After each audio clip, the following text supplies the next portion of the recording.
Okay, there are a few things that I need to address before we jump straight into the full video. Okay, so this video right here is part 1 out of 2 videos that make up one long Sonic Frontiers review. At the rate that I'm going right now, I won't be able to finish the video in the allotted time that I wanted to give myself, because I started working on this shit in late December, hoping that it'd be done by late January. We are in March. And it's caused me to push back a lot of the other videos that I had planned for this year. So I decided to basically split the video in half. This first video was going to be me talking about the gameplay, the bosses, the music, all that kind of stuff. And the second part, which hopefully should be uploaded around the same time, is going to be me talking about the story and just closing off with my overall thoughts of the entire game. I just wanted to get that out there just in case if you felt this video ended a bit abruptly. Now you know why. And yeah, with all that said, on with the video. Hello everyone, this is Darren with GB Predictions, and today we'll be taking a look at Sonic Frontiers.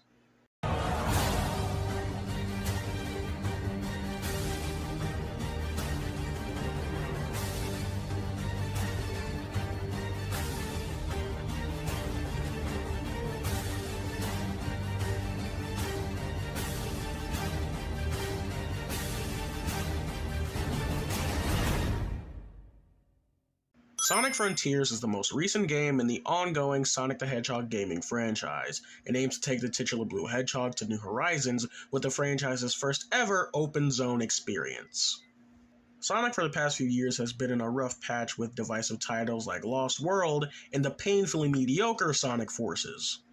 For me, while I was hyped leading up to the game's release, I rightfully had to keep my hype levels in check. There is a lot riding on this game being good. What with the 2 successful live-action films releasing between Forces and Now, there are a lot of eyes on Sonic this year, and they have to knock it out of the park. On the lead-up to the game, getting past the travesty that was its first showcase in June, and more marketing started to pick up months after that, I was of course excited for the game. To the point where I thought it would top Unleashed as my favorite game in the franchise. You really mean that? No. Yeah, nah. But regardless, I feel that this game, despite having a lot of cracks, is still a definite win for the Sonic franchise. This game is a big leap for Sonic genre-wise, and of course there is cause for concern when considering how Sonic Team could handle it. I was never really someone who campaigned for Sonic to go open world, because I figured other gameplay styles like Adventure or Boost were ones I was kinda comfortable with and never really needed an open world styled Sonic game. Though, if Forces was anything to go by, I think they made the right call in letting the traditional Boost-styled gameplay be put to rest. Sonic Team has been struggling with innovation in certain playstyles for years, and them taking this big of a leap should be a great source of concern for long-running fans of the franchise. I initially perceived Open Zone as being a simple and cute buzzword that ties into the franchise, but with more time passing and them being adamant at how different this is from an open world game, I was willing to sit back and wait to see what they had up their sleeve, and with more time passing, I was able to catch on to what they were doing. This really isn't a traditional open world game. Calling it Open Zone kind of fits, because it's not just an open landscape for Sonic to blindly run around in. Instead, they are taking elements from traditional Sonic levels or zones, like the floating platforms, bounce pads and springs, the grind rails, and just spreading them across several open environments, making a gameplay style that, to at least some degree, is unique to Sonic. Okay, now getting into the actual game. I'm going to do something that is a tad out of character for me, and it's that I'm going to go over the gameplay before the story. I feel like regarding the ending of this game, I feel I can't properly give my thoughts on how I feel about everything without going over the raw gameplay first. So why don't we get into that, shall we? Without going too in-depth yet, Sonic Frontier centers around venturing through the mysterious Starfall Islands, where we're tasked with exploring, uncovering the mysteries they withhold, and saving Sonic's friends from the imprisonment of cyberspace. So, Frontiers primarily falls onto a sort of collect-a-thon-like structure.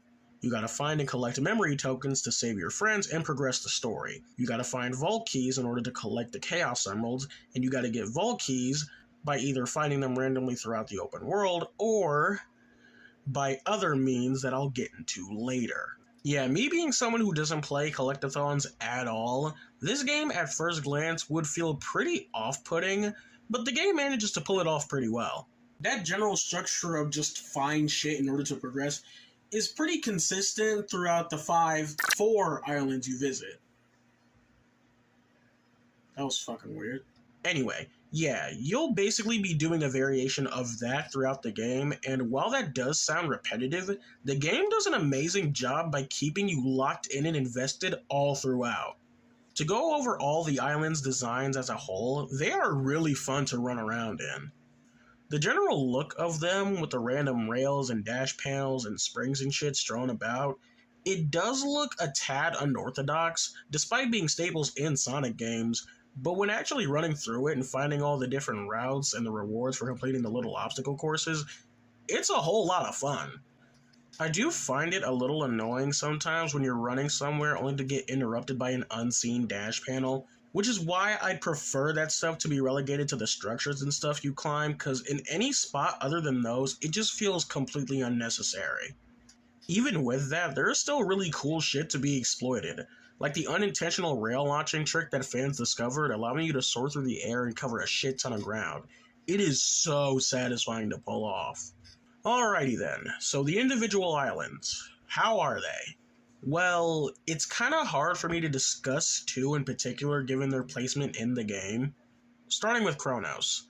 While it's not as grand or as interesting as some of the later ones, I think it serves its job well at introducing us to how the game will generally operate throughout the playthrough. Though it is really small, it does have a big problem we'll get into later, but as a starter island, it's fine. As a section of the game compared to how packed the later stuff tends to get, as an island on its own, I gotta say it's one of the more boring ones. The second, Ares Island, is definitely the peak of the game. It's a hell of a lot bigger, and it's also better designed with all these canyons and crevices that can feel a bit overwhelming, but over time it gets more fun and it further entices navigating and exploring, and is without a doubt the best island to run around. This is also where you're going to get the most out of using the rail launching move, seeing as it's got a lot more room than some of the other islands, and with the canyons, it's really freaking cool to be able to launch in and out of. It's just so freaking good. There are even these big platforming spots you could find that are just cool and fun as hell to run through. But unfortunately, segments like these aren't utilized that often throughout the game. But what are these really cool spots hidden from the main map, these underground temple type areas. These are the kinds of things I would have loved to have seen more of, but it's only really relegated to 2 islands, unfortunately. Ares is very special to me because something I adored about the classic games, especially CD and Sonic 3 and Knuckles, is the amount of freedom they offered with how much you're able to explore the levels. And I always wanted a 3D Sonic game to give me that same kind of vibe, and I was literally living that dream while running through Ares. All the little nook and crannies, the canyons I'd be lost in, all the different ways to navigate the island through rail launching, it as a whole is a pure highlight and joy to run through whenever I boot up the game again. Overall, Ares is great. Let's hope the game keeps up the same pace with the next island. It doesn't. Chaos Island is where the game starts to dip a little bit. Okay, but let's get something straight first. This island technically ain't even an island. It's more of an archipelago. And because of that, it was undoubtedly the most frustrating one to navigate because of how these land masses are all segmented and almost impossible to find a straight path to. Of course, the more I play through it, the more used to it I get, and I can navigate it much easier, but that first playthrough was fucking rough. I even wrote in my notes that even on my 5th playthrough of the game, I still found myself getting tripped up on a lot of the landmarks. And this island also has a big problem that goes by one simple phrase, and that is 2D. I don't know why, but out of nowhere, the dev team got very abundant with the amount of 2D, and it's all strictly on this island. The problem with these is that once you hit like a bounce pad or a dash panel and get onto one of these, your ass is literally a prisoner, because most of the time you gotta run through the whole damn thing in order to progress. It also don't help that the overall control takes a bit of a nosedive when the camera shifts, and it just feels worse in comparison to when it's not in 2D. The axes as well just feels very wonky because it's almost too easy to break and led to me getting fucked over on multiple occasions. This island also introduces something that just irks me. See, in Kronos and Ares, you have complete freedom to do whatever the fuck you want. You can play the game and complete things in any order you want. You want to hunt for all the Chaos Emeralds? Go ahead. You want to run around and collect a fuck ton of memory tokens to stack up for the story? Yeah, no problem. Go ahead. You want to do all the puzzles to completely open the map to get 100% of the view of the island and all your surroundings as well as unlock fast travel? Sure. Nothing is stopping you. Except for the parts of the game where it decides to stop you. Yeah, so beginning in Chaos and carrying over to one other island, there are segments of the map that you cannot reach because you have to complete certain spots of the story first. Which I guess isn't a bad thing, but it kind of removes all sense of freedom I had from the beginning of the game, and kind of brings down the pace of the whole thing. It's a shame that I feel this way about this island, because aesthetically it's probably my favorite, with all the lava, ashfall, as well as this particular spot right here. I don't know what you call this spot, but hey, it looks pretty. Yeah, Chaos was kind of a bust. Hopefully the following ones start to pick things up. And Rhea and Uranus is where the drops kinda keep coming for me. So remember Kronos Island's big problem I was referring to? So yeah, it turns out if you look on the map, and it's even further confirmed from people who dug a little deeper into the game's files, Kronos, Rhea, and Uranus were all supposed to be one big connected island, but were split up during development. See, now this isn't a really terrible thing at all. Sonic has done this kind of stuff in the past, notably Colors, a game I love, has tons of reused assets for a few of its levels. But here, I just find it kind of disappointing. Like, for a while, we were led to believe that this game would have 5 islands. But that was a fucking lie. It's technically 3 that they split up to make into 5, but you see, I wouldn't be so disappointed by this if Kronos and Rhea stayed as one connected island. Because like I said earlier, Kronos, while doing a good job at getting us familiar and used to the gameplay structure, it being so small kind of leads to it being among one of the weaker islands for me. I would have been fine if Kronos and Rhea stayed connected and Sonic had to travel back to Kronos for the little tower section, which I will get to, and then just carried on to the final island. But regardless, how are they individually? Well, strangely, Rhea isn't even a traditional island like the previous 3. It's more of a story-centric part of the game where the only thing required to do is to shut down these 6 towers. Now that would be another disappointment on top of the reused assets, if it weren't for the fact that Rhea Island is probably the most kick-ass part of the entire game. I'm not even kidding. With these 6 towers comes the most amount of platforming in the entire game, and it's actually pretty fucking cool. Combined with the climactic-ass music and the general intensity of climbing up the towers and trying your damnedest not to fall, is one of those moments like SA2's Cannon's Core and Sonic 06's End of the World, where you're completely engrossed in the story and the immersion levels are all the way up to the max. Even the islands with primarily 2D sections aren't too terrible. That ain't me saying they're good, but I didn't hate them as much as Chaos. This island was pretty surprising in many aspects, but I actually came out loving it. It's kind of disappointing that there's really nothing to do besides the towers. There's jack shit to do, but it's still pretty damn good in my opinion. Uranus is the part of the game where I start to feel a little fatigued. Like, I feel the game should be over by now, but it just isn't. This, as well as Kronos, were the 2 islands I was referring to in terms of it being a bit harder for me to go over, given their placement in the game. Like, most people who play this game would recommend taking a break after completing each island, but my crazy ass just couldn't stop. But whenever I get to Uranus, that's when I can say that it'd be wise to take like a 2 or 3 hour break. Even though story-wise you might be compelled to push on. But for me, whenever I do, I just feel uninterested. Like, I guess on its own, the island is pretty good, And I kind of understand thematically why the ending of the game looks so similar to where our journey initially began. But having it look so similar to Chronos just feels kind of boring and uninspired to me. It's so weird because I think my thoughts on this are kind of held by the fact of its placement in the game. All things considered, it is just Chronos but better, but I don't know, I just can't really be bothered with it once I reach it. But islands aside, some were good and some were meh. All that I said just now don't mean shit if Sonic isn't fun to control. In a game like this, the control needs to be good or it's just gonna fuck the whole thing up. Now, Sonic's control when it comes to 3D games has kind of been all over the place. Between SA1 and SA2, I'd say he controlled the best there. But with the recent boost titles, Sonic's base controls when he's not boosting feels way too tanky and heavy, and the thought of that crossing over into an open world would be a nightmare. So, with that said, how does Sonic control? This is easily one of the best controlling Sonics in a Sonic game. Most of this would have to do with how freely we're able to customize some of his physics, giving us the most amount of freedom we've ever had in a Sonic game in terms of his controls.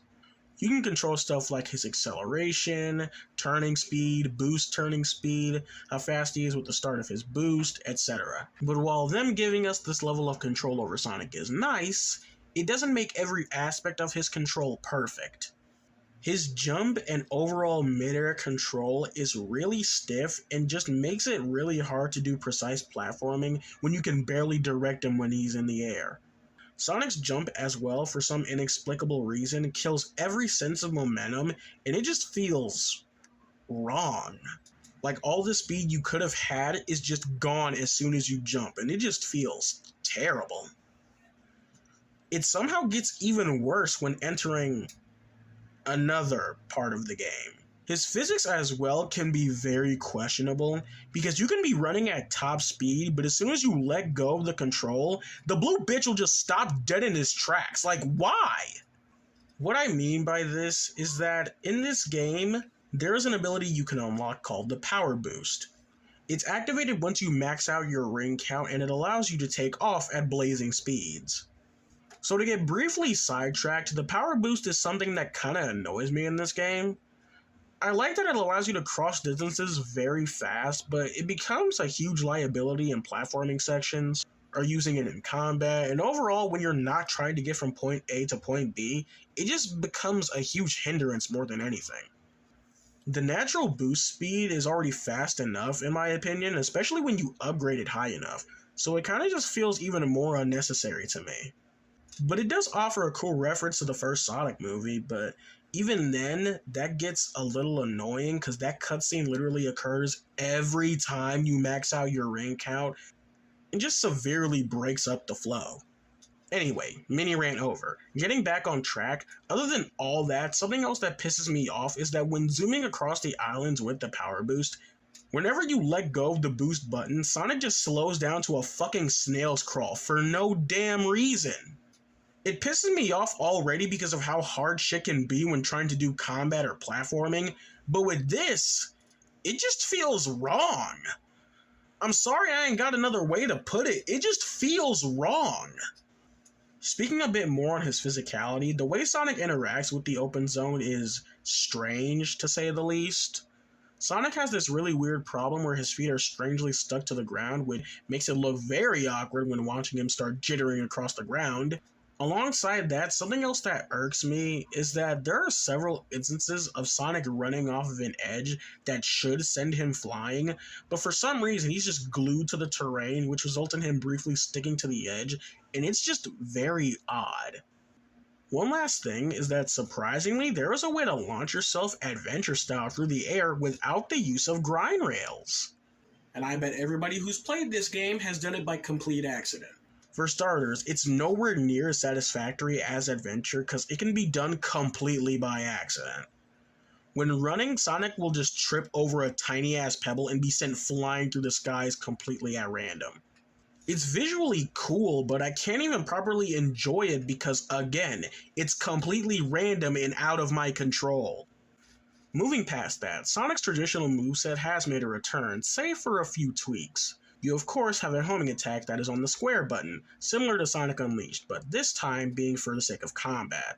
For combat, we'll get to that when we get to that. As far as the others, I think it's really cool that they brought back the Lightspeed dash, but it feels so off to me. Mainly because after you execute it, Sonic stops dead in his tracks. I assume this was done for more precise platforming, but it just feels so wrong to me. The drop dash from Sonic Mania makes its 3D 3D debut. The drop dash from Sonic Mania makes its 3D debut in this game, and it's okay. Off jump, I can say it's not as versatile as it was in Mania or even some aspects of the Sonic Origins collection. Considering that in this game you have a double jump, that means you'll have to tap the button twice and hold it a third time in order to execute it, which can be a bit finicky at points, but once you pull it off, it can be pretty fun. It's nice to see rolling physics return in some aspects in a Sonic game, but again, it ain't as good as Mania or Origins. Because once you perform it, you lose all sense of mobility as you can't move left or right without rolling out of a ball. It can also be very pick and choosy with what terrain you are able to properly utilize it on. It's really most useful on Chaos Island, where there are these icy mountains that Sonic can't naturally run up. But other than that, it's not as versatile as I wish it could be, but once you find a good spot to use it, like on a hill, it can be kind of fun. The stomp/bounce is very weird. I would have preferred a more adventure type bounce, since to me that just feels more natural than just holding the button down. It's not bad by any means, just feels kind of weird. Like they wanted to do something like an adventure bounce, but just didn't commit to it. Another neat thing about it is that on the third stomp, it emits an electric charge that I've literally found no use for, but hey, it's there, I guess. Overall, Sonic's control with a few hiccups is pretty good, which makes traveling around the open zone the most fun it could possibly be. Among the collectathon elements, there is still a variety of stuff to do in these open zones, from the puzzles to upgrading your moves.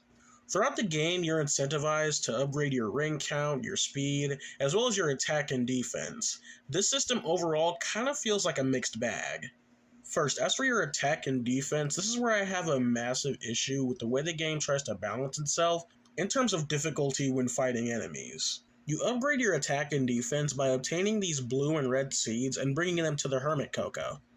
See, now, what I mean when bringing up a balancing issue is that I don't think the devs did a good job at balancing how strong the player is in relation to how strong the enemies would become. Like, if you get to level 20 or 30 for your attack and defense, you'll almost be plowing through enemies by the time you get to Ares Island. And it leads to the combat as a whole feeling less engaging. And then out of nowhere, there's a huge spike in how the enemies behave on Uranus Island, and the whole thing just kind of feels out of whack. Like, there's a move on the skill tree called Phantom Rush, which activates once you fill up the combo meter all the way, and allows Sonic to deliver a fury of attacks at light speed. My first time playing the game, I could barely utilize it well because a good chunk of enemies went down in just a handful of hits. It's led to me, whenever I'm currently playing the game, to just avoid upgrading the attack and defense altogether, just to make the combat feel more engaging. Which, yeah, I guess is cool that I have the option to do so. But considering that this game was made with upgrading Sonic in mind, this shouldn't be something I have to resort to. Okay, aside from that, what about upgrading your rings and speed? See, upgrading your rings kind of makes no sense to me because the game starts you off with 400 rings. I feel like for a Sonic game, that should be more than enough. And as far as speed goes, yeah, that one is pretty fun. Because Sonic just stays zooming, and it further enforces why I think the power boost should have been implemented in a different manner. But that's besides the point.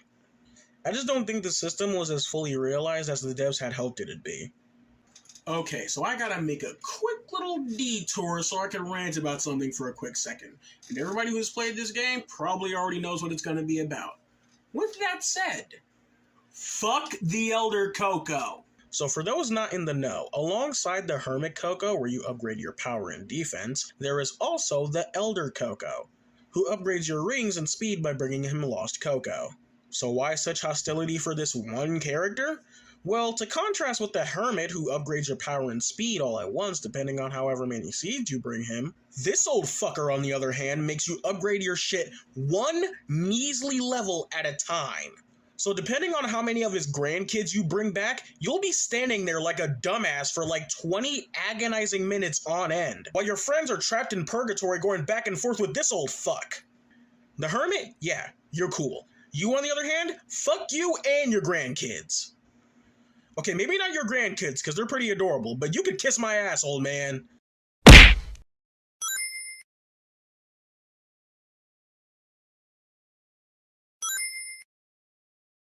Okay, with that out of the way, the puzzles. The puzzles are used to fill out the map so that you don't get lost, and they're pretty fucking lame. Whilst the game does spice things up by offering a few different styles to puzzles to each island, the main variation you'll get is the light panels, the timed races, fucking Tetris, parrying, volleying these balls through hoops, quick-stepping, skydiving, and just side-looping random shit. Not all of these are straight up bad. Like, the races are kind of fun, and the light panels get thought-provoking in some cases, and the volleys are nice. But as a whole, these puzzles, or challenges as the game calls them, are so damn dull. That being because for me, they're just too painfully easy. It's crazy that I'm saying that, because I'm not even a difficulty kind of guy. Ask any of my friends, I'm notoriously shit at video games. But with these challenges, I would just like for some of them to be at least a little bit more engaging, because just giving me over 60 seconds to just stand still and parry is fucking lame. Quick-stepping for a few seconds is fucking lame. And just side-looping a pile of leaves and hitting a single button is fucking lame. Like, instead of just standing and parrying stuff, maybe make it so that you have to jump between multiple platforms to parry a projectile. Or maybe while quick-stepping, you actually have to dodge some projectiles so they don't knock you off the platform. Just some small stuff like that I would have preferred to make them more engaging. The major positive I can give these puzzles is that they're short and plentiful enough so that they don't take up too much time. But overall, individually, I just find these very, very dull. But you know what ain't dull? The visuals. The graphics in this game look incredible for a Sonic game. Yeah, I ain't gonna act like this is one of the most stunning visuals to grace the landscape of gaming, cause it really ain't. But regardless, as far as Sonic games go, this probably tops Unleashed in terms of visuals. While on that, I might as well bring up the animations and cutscenes. The animations in some of the main cutscenes are definitely a far improvement from the stuff we've been getting in most recent games. We've rarely seen this much fluid-looking movement and general expressiveness, I think, ever as far as in-game cutscenes go. But I'd be lying if I said I didn't think this franchise is in need of an art style change at some point in the future. Because while I love the amount of expression we're getting, you can definitely tell in some instances when the animators are struggling to make these models fully realize their cartoony potential. And in some shots, they just look very awkward. Crash Bandicoot 4 and Ratchet & Clank Rift Apart are pretty much what I expect as far as fluid animation for a Sonic game. And I'm hoping we can reach that with the current art style, but if we can't, I feel like we need a bit of a switch up at some point. Not with the very next game, but later down the line. Also, you all know I had to bring up this game's severe performance issue, and if you don't know what I mean, it's the pop-in. I'm not saying this as someone who plays games on the daily, but with all the games I've played over the years, this is probably the worst pop-in I've seen yet. Now, I'm more used to it because I've been paying close attention to the game since its announcement, and it has shown improvement from where it was initially shown off, but it doesn't change the fact that it is still abysmal. And it's not necessarily the biggest issue, it's only a visual thing that doesn't necessarily affect the gameplay, but it is prominent and noticeable enough to where it can't really be ignored. What's crazy is that even though it's more prominent with the platforms and rails, which are likely due to the fact that those elements came slightly later during the development, but it's also very apparent with stuff like the grass on Kronos and Uranus Island, that the shit just looks not good. I really hope they improve on this stuff in the next Open Zone game, because this is just not it. Alrighty then, let's finally talk about the combat. The combat is fun, but something I can't find myself fully enjoying. mainly because of how I previously brought up with the upgrading system. Yeah, all of that kind of affects how the combat goes because it makes enemies a bit of a cakewalk. It makes certain bosses piss easy to defeat. Which is so crazy to me because they gave this game a difficulty system. But just like in Sonic Forces, it ended up not meaning a damn thing in terms of actual difficulty. Gee whiz, if I had a nickel for every time a Sonic game implemented a difficulty system that didn't mean jack shit, I'd have 2 nickels. Which isn't a lot, but it's weird that it happened the amount of times you heard this joke be retold before it stopped being funny. Anyway, moving away from that stuff, what about the actual combat moves? These are a different can of worms because while I think they are really fun and are a definite fit for Sonic, they ain't without their hiccups either. What I mean when I say they fit for Sonic, I mean the overall method of stringing these attacks together in various fashion is way more satisfying than you'd expect. They all encompass the speedy and chaotic nature of the Blue Hedgehog and are definitely a visual treat. But keep in mind what I just said. A visual treat. That kind of helps me talk about my problem with the combat.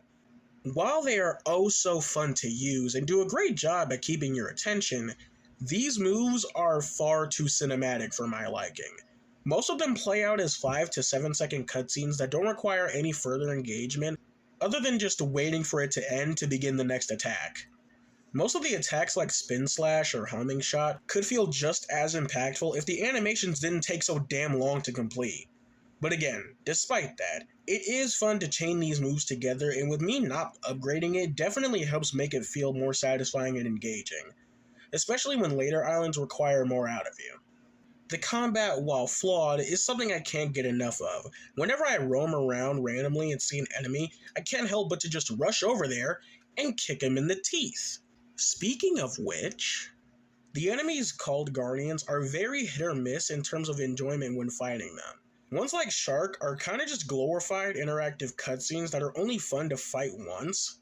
Squid, all you do is chase the motherfucker down until you can wail on him until he drops. Strider just isn't fun after a while, mainly because the depth perception kicks your ass because you can't tell what obstacles are coming your way. I hate Caterpillar the most because A, motherfucker doesn't even look like a caterpillar, and B, I can barely get a hit in on him because I keep sliding down his flat ass. Do some squats, you prick!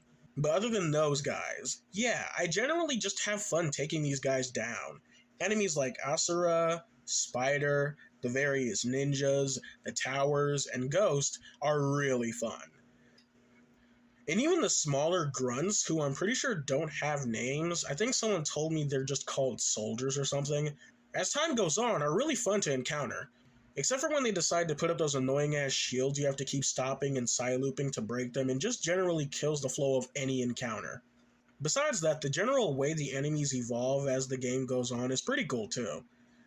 Most notably the ninjas and towers as they get crazier and tougher as the game goes on. I seriously never get tired of a combat encounter, from stringing the combos together and the overall flashiness. I also love the abstract and absurdity of the enemy designs. I love the techie, organic look they all have, and it's just great for giving this game more of an identity. Like, look at some of these guys. One of them is a fucking spring. A literal spring! It's a unique look that I wouldn't expect for the Sonic series, but I find it as a warm welcome. The first move, as we've discussed, is the Psyloop, which is a trail of cyber energy that can be drawn across the ground. And yeah, you can draw shit with it, including...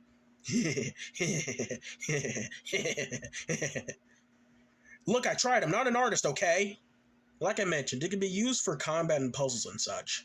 You can basically add this to the list of Sonic gimmicks we've had over the years. Which isn't a bad thing, it's something I've only noticed in hindsight that a good chunk of the things you can do can be solved with a, when in doubt, Psyloop mentality. Going down, we get to Phantom Rush, which is a move I find cool as hell. Because seeing Sonic blitz around and deliver these punches and kicks at light speed is so unnecessarily cool. It highlights a slight personal problem I've always had with the game side of the franchise, is that unlike the movies and the old Archie books, the games don't really utilize the whole Sonic being the fastest thing alive, and always just stuck to him running fast. It's cool to see his speed be more integrated into more combat stuff. Anyway, we then get a left and right path going. Most of these I'll skim through, and you'll quickly see why. On the left, we have the Sonic Boom attack, where Sonic jumps and shoots what the game says are a flurry of shockwaves, but I don't see it. This move is kinda overpowered. All it requires is Sonic jumping and holding the L2 button to deliver a non-stop barrage of attacks. It does have the benefit of not having a 3-second mini cutscene before activating, but still. Alongside that, you have the trick system, which is just... why the hell is this on the skill tree? I think it was very unnecessary to have this on the skill tree and could have just been a part of Sonic's base moveset. It's not a combat move and just feels really out of place compared to everything else here. Anyway, the tricks are used to give you skill pieces in order to build skill points to help unlock things on the skill tree. The main issue I have with it is that the tricks are so wild and sporadic that I can't even tell what kind of poses he's making. Further along, there's Wild Rush and the Stomp attack. Wild Rush is very odd because it's just a wild zigzag attack, and I find it funny that he casually defies gravity to pull it off. I honestly would have preferred this to be a multi-hit attack instead of just doing a pointless mid-air zigzag, but that's just me. I think I saw some promo material on that being the case, so I don't know if they cut that element or I just haven't found a way to do it, but regardless, I think it's a relatively fine move. The Stomp is just a stomp. Yeah, kinda lame, I'm not gonna lie. I feel like a move like the Sonic Eagle Kick from Sonic Battle would have been a better replacement for this because of the sole fact that it's just cooler than a basic ass stomp. The homing shot and the loop kick. The homing shot is also very odd to me. I don't know, the notion that Sonic can just conjure these energy balls is kinda odd to me. It doesn't help how awkward Sonic looks when it's activated. I think it has a better place with the stuff Super Sonic pulls out of his ass, but with regular Sonic, it just looks a tad off, but that's just me. The loop kick looks cool. Yeah, that's kinda it, moving on. Next we have the spin slash, which I just find very fucking cool. Sonic doing this circular slash in ball form just looks very cool. There's also the recovery smash, where if you get hit and press the prompt in time, you'll immediately fly back and fuck up your opponent. This move in itself is really cool, but it has a bit of a problem that I'll get into in just a bit. But I'd like to quickly slide over to the quick side loop and auto combo. These are very simple. The quick side loop is exactly what it sounds like. A quick execution of the side loop that is primarily used in combat encounters, and needless to say, it's pretty damn useful. The auto combo is completely fucking pointless. The combat is already basic enough as is, there really is no point to it. Alright, alongside these moves, there is an additional tree separate. That's because in the story, every time Sonic frees his friends, Sonic exclaims that he gets a boost from the cyber energy he absorbs. So that allows him to unlock these 3 moves, which I am a bit confused on. So the first move is called Grand Slam, which is basically the recovery smash. It activates after you parry and execute a prompt in time. See, the fact that we have 2 variations of the exact same move is just very strange to me. Like, the notion that Sonic couldn't do this attack without the cyber energy is very strange to me. Though I guess since it's on the base skill tree, it kinda is a part of his natural moveset, but I feel like the homing shot would have had a better spot on the cyber tree than literally another variation of an attack that's on the base tree. Then we have the Cyclone Kick, which I find to be really fucking cool. Sonic delivering this kick as he spins around and makes a cyclone he ascends through. But again, I have to ask, why is this something he needed cyber energy for?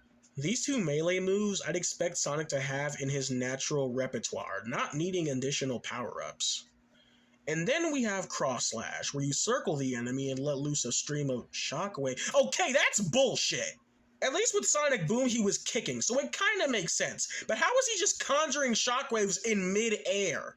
Other than that, this I actually feel has a place here. Because I don't expect this motherfucker to be shooting ki blasts, they're not shockwaves, suck my dick, on the regular, so it makes sense for this to be a boost he receives.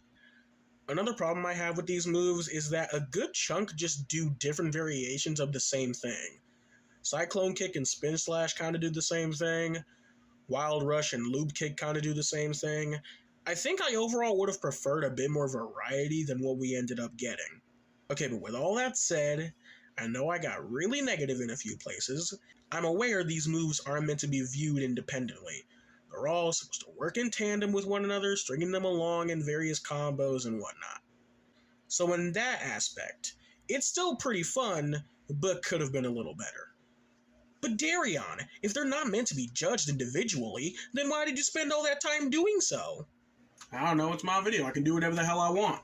While I would have preferred the complexities in terms of executing these moves like the Werehog and Unleashed, or something adjacent to Devil May Cry, and would want moves in future open zone games to feel less cinematic, the combat as a whole just works on so many levels, and is still a major highlight of the game even with its faults. So while talking about the combat, how can I not bring up the holy grail of the entirety of Sonic Frontiers, and that is the Titan battles. Oh, sweet Jesus, the Titan battles. This, undeniably, is the best part of the game for me. It entails some of the coolest spectacle in the franchise, accompanied by some of the greatest music to grace the franchise. Everything you love about the combat is carried over beautifully into these bosses, as you're just going ham on these mechanical monstrosities. If I'm being 120% honest, the music is what does most of the heavy lifting in terms of making these bosses as cool as they are. Just flying around and fighting to the coolest Metal Gear Rising styled boss music you could ever hear. In fact, give me a sec.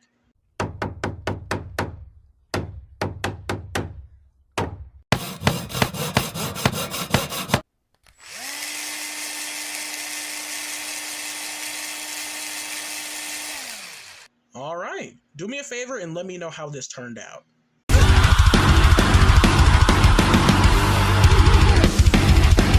It's time to face your fears when your time has come and gone. I'll be the one to carry on, and you can throw me to the wolves, 'cause now you're undefeatable. I'm hanging on to the other side. I won't give up till the end of me. I'm what you get when the stars align. Now they say you're just an enemy. You're crossing the line. Now we've run out of time. I'll take what is mine.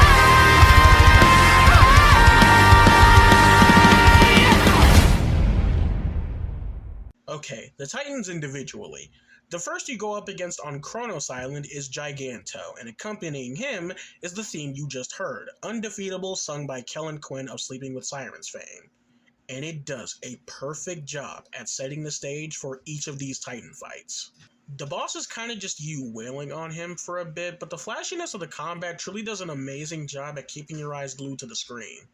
The second Titan you fight on Ares Island is Wyvern, and it centers around it and Supersonic flying across the entire island. As far as base spectacle goes, this is definitely the best of them. I don't know, it's just so cool to have this battle take place all around the island. It's just so fucking cool. The theme that accompanies this fight is Break Through It All, again by Kellen Quinn. This one is great, but is kinda my least favorite. I don't know, maybe if it had more lyrical implementation I'd like it more, but as it stands, it still kicks a lot of ass.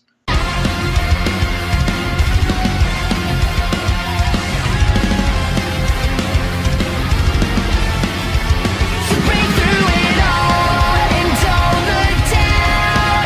You won't fade out, 'cause the fire in you never dies. It comes around to light the flame. They'll know your name.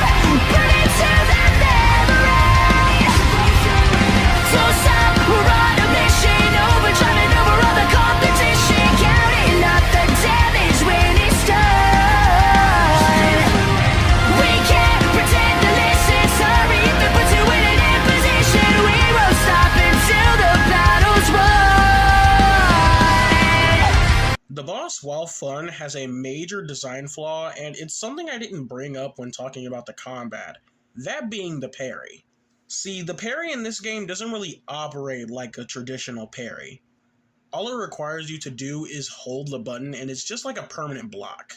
Whereas in other games, there would be a level of precision when it comes to the player decision on when they needed to parry. So the fact that you can just hold this shit indefinitely is pretty fucking lame. The reason this is an issue with the Wyvern fight is because there are instances where it'll shoot missiles at you, and you'll have to parry in order to send it back. The reason this is a problem is because it requires very little engagement and just results in you flying and holding the button and just waiting for the missiles to hit. And it's not even just that, the whole fight is parry-centric, so the fact that you can basically just hold the shit without any need for precise timing is just kinda boring. Now for the third Titan, Knight. This boss kicks every ounce of ass. Not only is it my favorite Titan design-wise, it's also my favorite boss and has the coolest set pieces. No, I'm serious. I gotta take y'all through the process of this fight. First, it starts out with the motherfucker pulling the sword out of his fucking face. Literally out of his goddamn head. As he fucking roller skates around the arena, it then escalates to him throwing his buzzsaw shield for you to not only ride it, but redirect it back into his fucking face. It can be a bit finicky at points, but fuck me if it isn't satisfying. He then throws his shield and it ricochets around the arena for you to redirect and hit him again, and the fucking fight ends with Supersonic cutting him in half like he's future fucking Trunks. This game forever set the standard for Supersonic boss fights. I expect every following game to meet this criteria. The theme for this fight is called Find Your Flame, and it's just... listen to this shit! I'm not letting it go, 'cause it's something I know. The whole world knows your name. When we dance with destiny. I've been there and I've seen it. I'm never gonna stop believing. You'll find your flame. Now here we go, it's the end of the show. Hear them, they're calling your name. 'Cause in the end, it's you and your friends. You'll find your flame. Something that's cool about these fights is that if you manage to side-loop them, you'll get a different effect during the fight. With Giganto, if you side-loop him, you'll send him into a tornado, and if you side-loop him a second time, it'll send him hurtling towards the ground for you to just wail on him some more. With Wyvern, you can wrap the motherfucker in chains, and of course Knight, proving himself as the best boss, has the most badass one, where Sonic pins the son of a bitch up with motherfucking Chaos Spears and shoots him down with another one. Oh my fucking god, it's so fucking cool! Oh my god, he's so goddamn cool! Okay, we get it. Titan fights? Spectacular. Amazing. The best part of the game. But unfortunately, to contrast the best part of the game, we must talk about the worst part of the game. Remember when I neglected to mention how exactly you get Vault Keys in order to get the Chaos Emeralds? Well, here it is. The primary fashion, you receive Vault Keys. Cyberspace. So, what's wrong with cyberspace? Well, for starters, it highlights a major issue that the franchise has had as of late. That being the unoriginality in reusing past levels. Green Hill, Chemical Plant, and Sky Sanctuary, all back in full force. Levels that have been brought back countless times for no concrete reasoning other than nostalgia pandering. Normally, I would be pissed about this. But you know what? I don't give a shit anymore. We've spent the last 4 years, and even beyond that, complaining about them reusing these level themes, and they use them again anyway. So I just don't care anymore.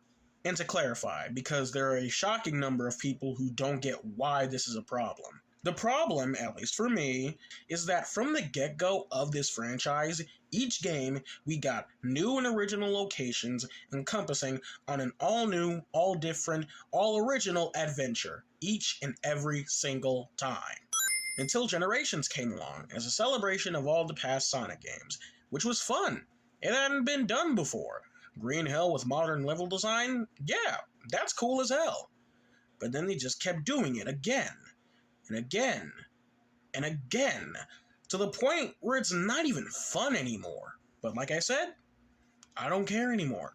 Green Hill is just Sonic's home now, even though that was never the purpose of Green Hill to begin with. And Sky Sanctuary and Chemical Plant are just stages synonymous with the series that will damn near never go away. But I still don't care. I'd ask for them not to bring them back in future games, but there's no point. They're gonna do it again anyway. So, I don't care. As long as cyberspace is fun, I will let it slide. And is cyberspace fun? Well, despite a plethora of issues, cyberspace kind of surprised me. Kind of. For those who don't know, cyberspace is home for the traditional boost-style Sonic stages. They kind of serve as glorified special stages, which is why I can kind of forgive these stages being fairly short, and I just in general really like this concept for the boost formula. For a while, boost has been pretty hard for Sonic Team to innovate for, so using them as these bite-sized side things, I think was a pretty good idea on their part. Which is why these stages are the most fun when you're just blitzing from point A to point B. But when you actually try to complete the objectives that they give you, that's when it completely falls apart. And it all has to do with Sonic's controls. Why? Because Sonic in these stages control like complete ass. Without trying to do the whole comparison between games thing too much, these are probably some of the worst controlling stages ever in my opinion. The thing that makes it so painstakingly obvious is when you go from the open zone controls that have the option to be perfectly tailored to your liking, meanwhile the cyberspace levels are stuck on a default control that feels like shit. Firstly, Sonic moves abnormally slow, even when you hold the boost button. They probably did this so it would be slightly harder to get an S rank, but it feels like the motherfucker has weights in his shoes, and it's somehow worse in the 2D stages. I do like how they relegated 2D and 3D separately instead of them being hybrids, but my god, the 2D levels are 2 packs of pure ass. Remember when earlier when I mentioned how hard Sonic was to control in midair during the open zone gameplay? It's even more stiff here, which is an even bigger problem because these stages are designed to be like actual platforming stages. Oh, and another thing, just to showcase how off his physics are in cyberspace. In the open zone, look how gracefully I can turn in a perfect 360 degrees. Then look at cyberspace. How the hell are these even the same game? And then there's them bringing back old level layouts. Meh. In case you hadn't noticed, a lot of the level design in these stages are recreated level layouts from previous Sonic games. Notably Sonic Generations, Sonic Unleashed, and Sonic Adventure 2. And I just personally don't care for it.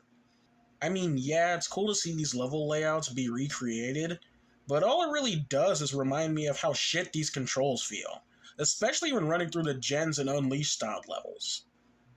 This is undoubtedly the weakest link of the game, and I'd almost say remove them completely for the next game, but actually this has the potential to be really good. The main thing holding these stages back are the controls, and I feel like they touch them up a bit or have some of the open zone controls carry over, as well as have completely original level themes. I don't know why I'm even asking, because I know they ass ain't gonna do it. Then I think this could be a good style of Sonic gameplay. Like I said, it's most fun when you're just getting from point A to point B, but even then, the controls still ain't perfect. Like the stage 1-2 is a very popular one within the fan base because of how difficult it is to get an S rank, but I'm willing to bet that the only reason it's difficult is because the controls are all fucked. Whatever. It's fun to an extent, but very janky. Thankfully, the devs gave the players the right amount of freedom when it comes to playing through cyberspace, and I have been abusing the absolute fuck out of it in my recent playthroughs. That being, Big's fishing minigame. Yep, through collecting these purple coins scattered across the open zones, which aren't that plentiful, so you're likely to get them in these Starfall events where you'll play these slot machines by collecting fallen stars. And encountering these purple cyberspace portals, you'll run into Big the Cat.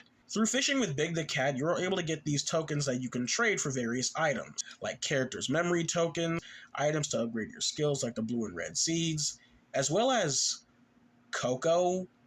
For some reason, Big, were you holding them hostage? But, more importantly, for the sake of this point in the video, you can also obtain vault keys, which are needed to unlock the Chaos Emeralds and progress through the story. Which means, for those who don't care for them, this makes cyberspace completely optional, and I am so damn thankful for this decision. This is pretty much how I'll be playing the game for the foreseeable future, because fishing with Big, surprisingly, is a more enjoyable experience than cyberspace. Compared to Big's fishing in Sonic Adventure 1, this style is way more simplified, which you'd think would make it boring, but surprisingly not really. The fishing in SA1 was frustrating to get the hang of, and once you do, it's a pretty tedious and dull experience. Maybe it has something to do with the relaxing lo-fi music that's accompanied this time around, but fishing in this game is just so damn relaxing. It's something I genuinely can't wait to get back to whenever I play through the game again. Hey, that's my driving teacher, Mrs. Puff. Mrs. Puff? Oh, she's married. Oh no, Mr. Krabs, she's single. Then what happened to Mr. Puff?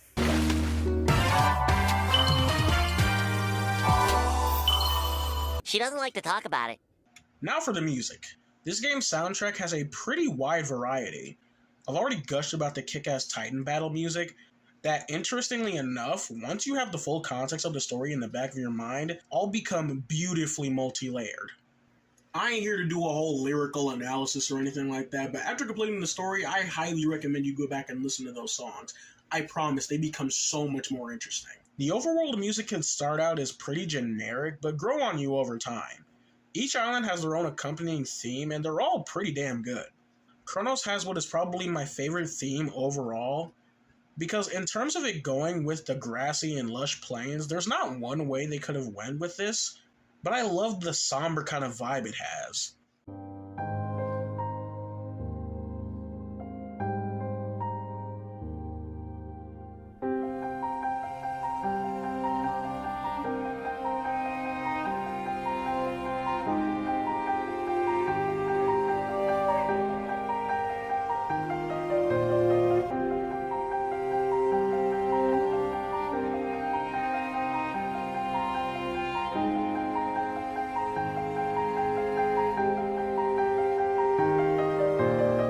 Ares, I'm not gonna lie, when I first heard it, sounded pretty generic and forgettable to me.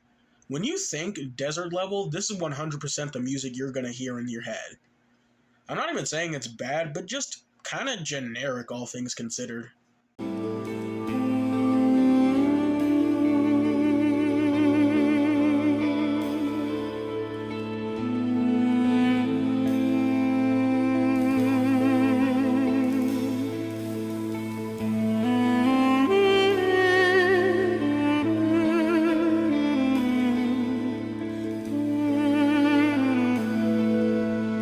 Chaos has this level of intensity played into it, but it has this weird sense of calmness as well, that I can't thoroughly describe, but it sounds really cool.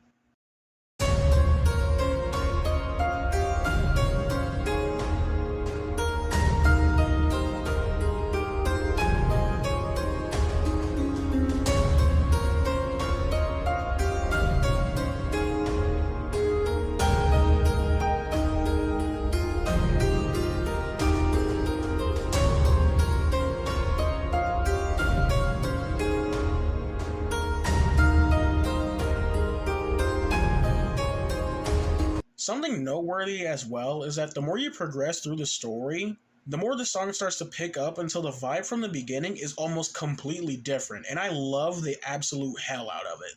Chaos starting out with this calm intensity and shifting into something sounding way more triumphant.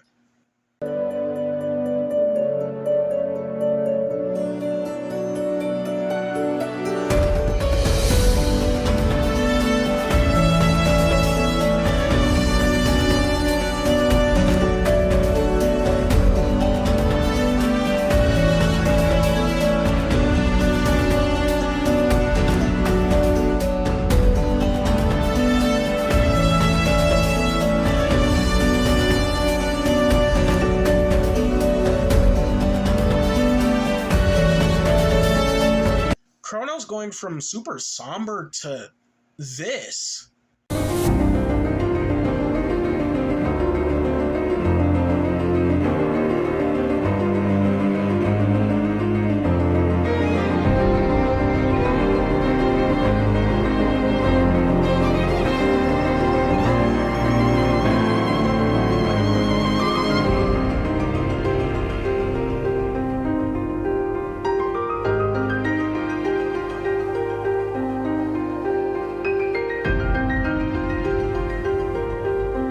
Ares, despite being my least favorite of the three, still sounds amazing in its final wave.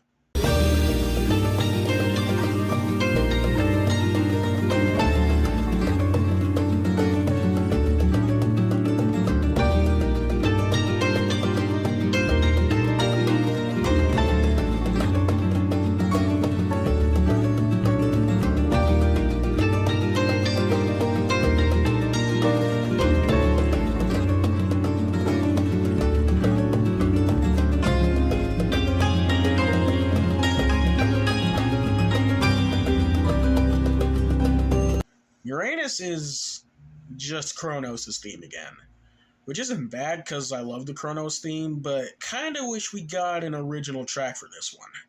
Berea Island's music goes so damn hard.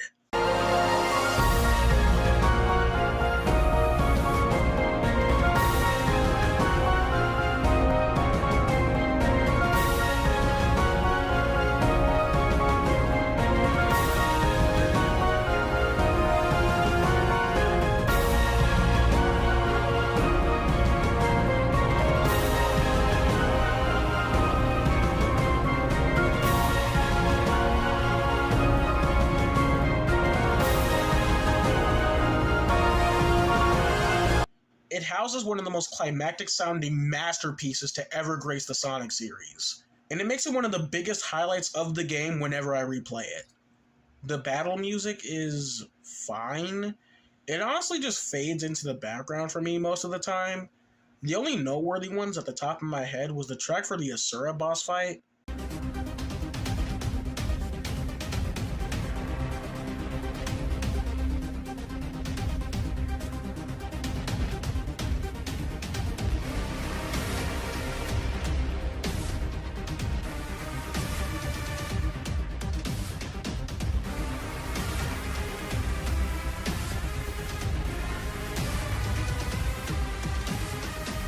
The Strider track.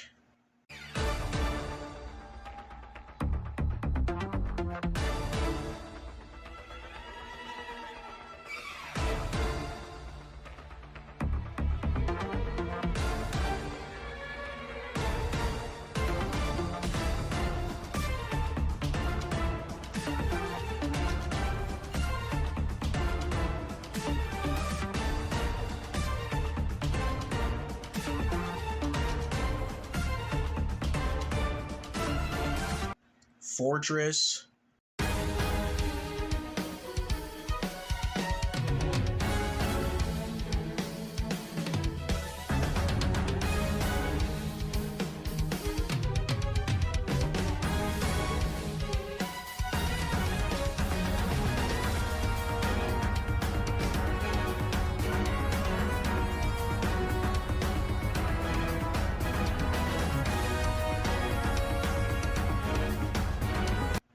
And Ghost.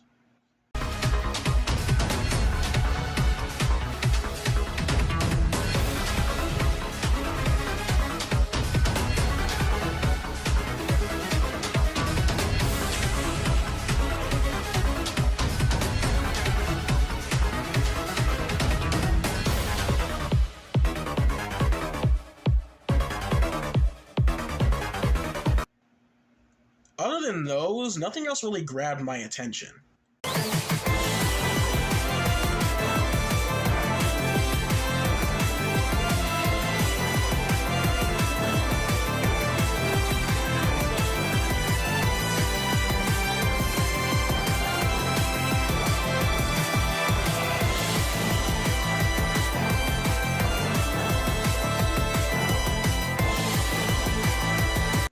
I already mentioned the lo-fi music for Big's Fishing, but I'd just like for us all to sit and chill with it for a couple of seconds.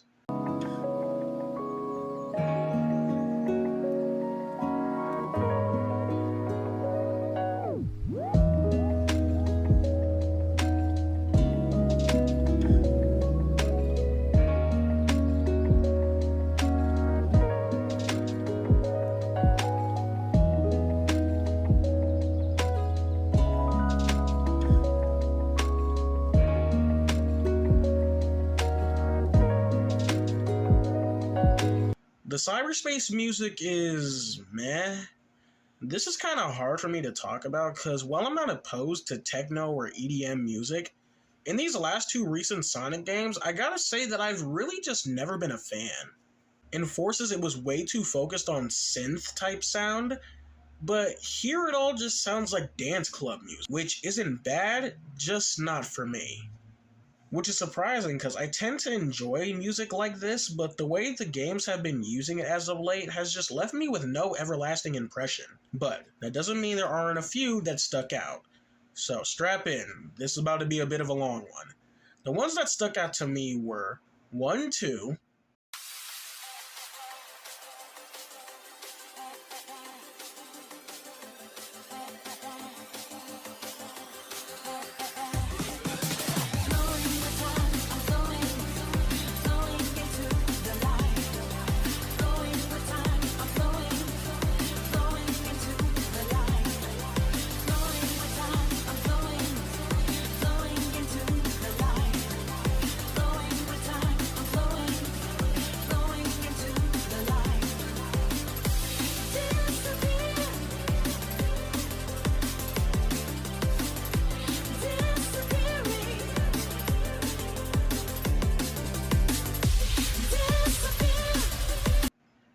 one, 5,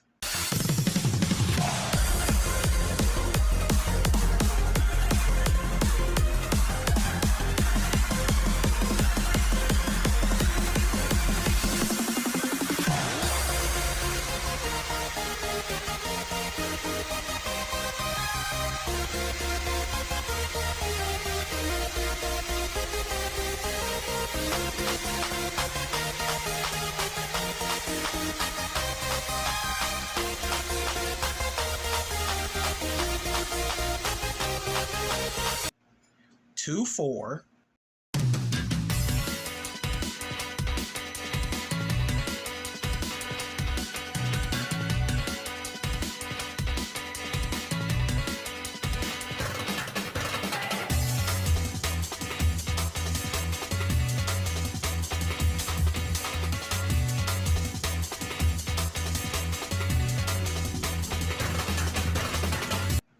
three, 1,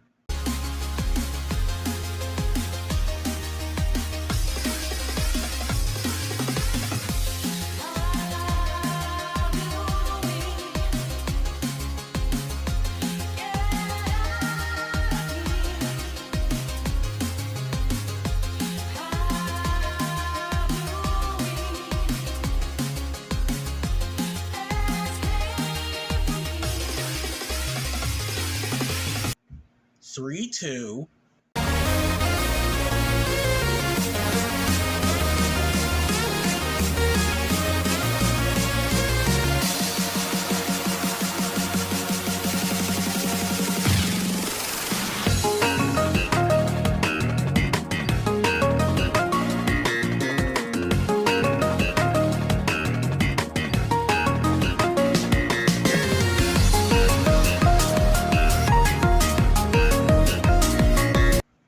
three, 6,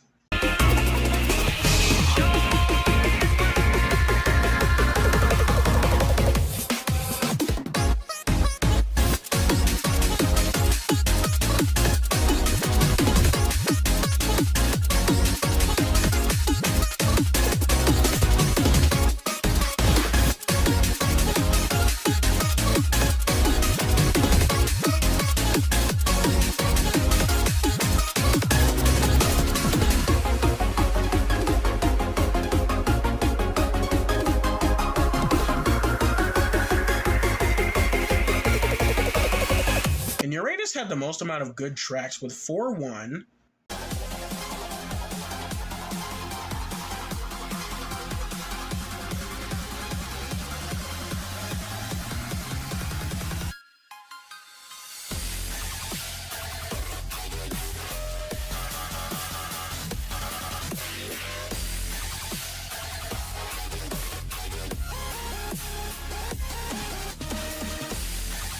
4-3.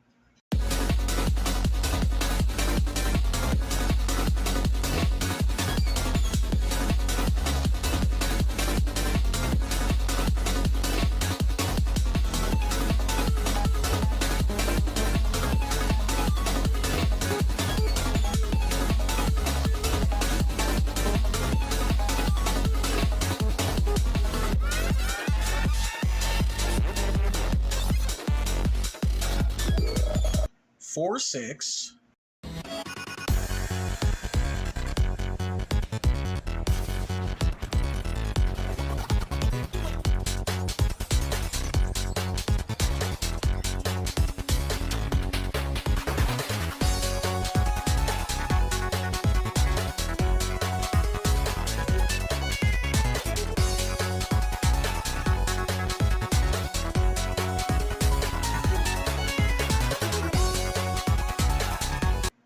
4-7.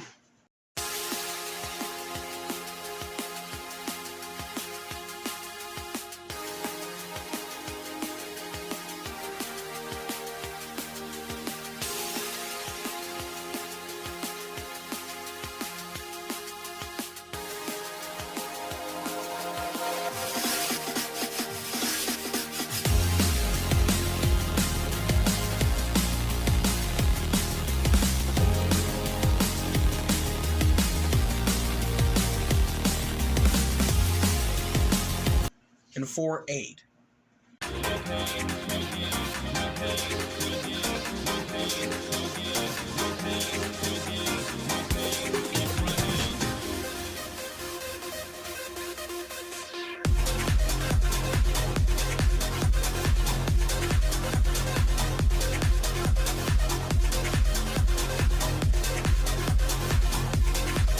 It's funny that I mention all of those because I guarantee that even though I like these, they, along with the other cyberspace tracks, I likely won't even bother to remember.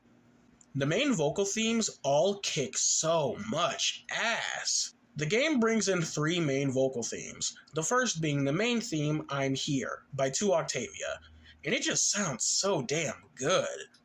It perfectly encapsulates the tone the game is going for and does an outstanding job at just pumping you up.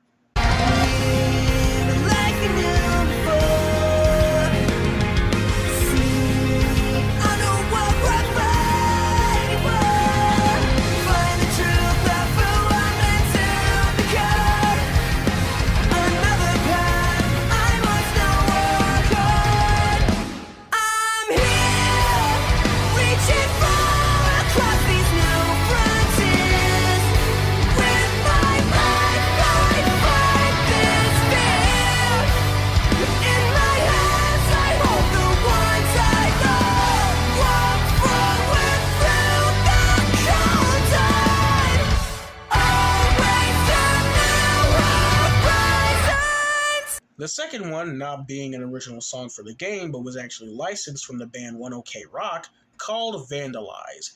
And I can't play it without getting copyrighted, but for your own sake, please listen to this song. It is a goddamn masterpiece. Oh, and be sure to listen to the original uncensored version of the song. You'll thank me later. And last but not least, we have One Way Dream by Nathan Sharp, aka Nate Wants to Battle. This one here has a special kind of hold on me.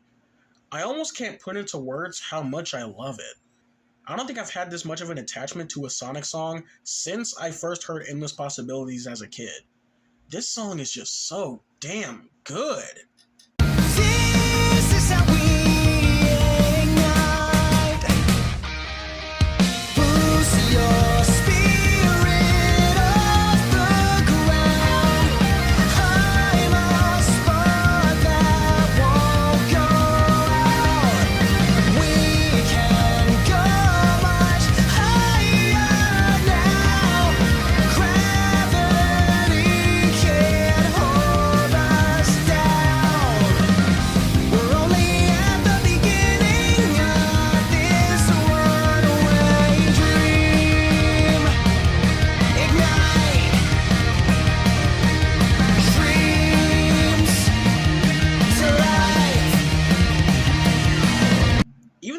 minigame music is pretty fun. Yeah, this game is stacked with a bunch of short and cute little minigames, some of which have some pretty damn good music. Like the one with Helping the Coco.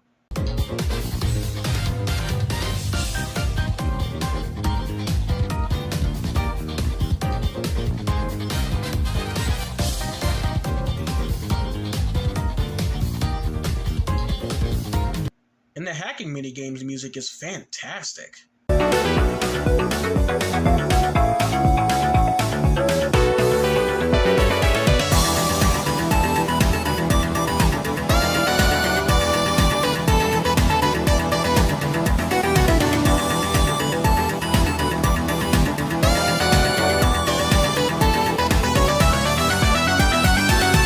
There's even a skydiving one giving me Wave Ocean flashbacks for some reason.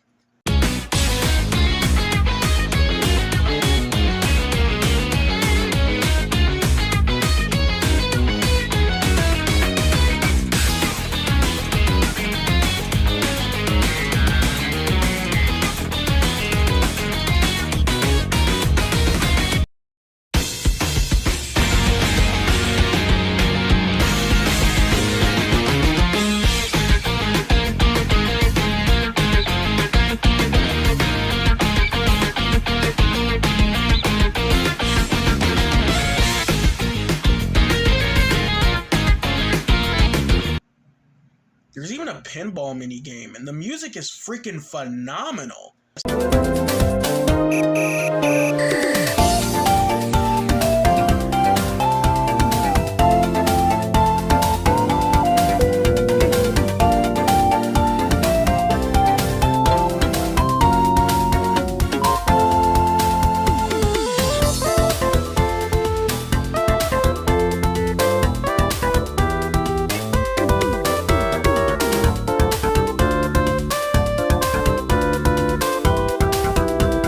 Funny that I mentioned how great the music is for the pinball minigame, considering that's the only good thing about it.